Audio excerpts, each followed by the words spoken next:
Hi, I am Dr. Venugopal, HOD Senior Consultant Medical Oncologist practicing at Pi Health Cancer Hospitals, Gachibowli. So what is cervix cancer? So basically, cervix is the lower part of the uterus. So the cervix cancer arises in the cells which are lining the cervix. Basically, we have two parts in the cervix. One is ectocervix, the other one is endocervix.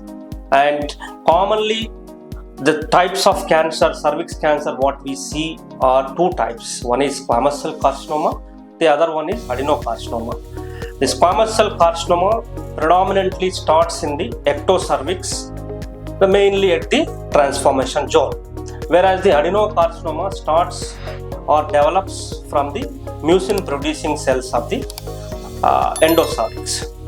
So before the actual malignancy or before the actual cancer, cervical cancer develops, we actually see abnormal changes in the cervix. So what we call it as precancerous lesions. So technically we call it as CIN, that is cervical intraepithelial neoplasia. So CIN or precancerous lesions.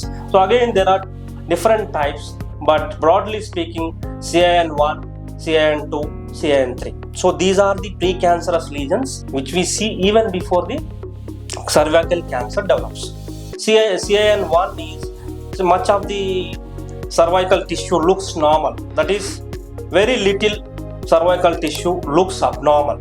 So here in this precancerous lesion, what exactly happens is these abnormal cells actually can go back and turn normal.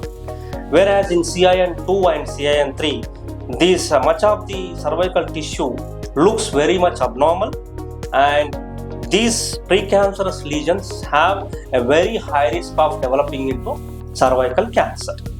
So if you look at incidence of cervical cancer in India, as per the latest Globocon 2020 data, so the incidence is close to 18% in India, and accounting for, this is the third most common cancer in India, and accounting for second leading cause of cancer related deaths in India.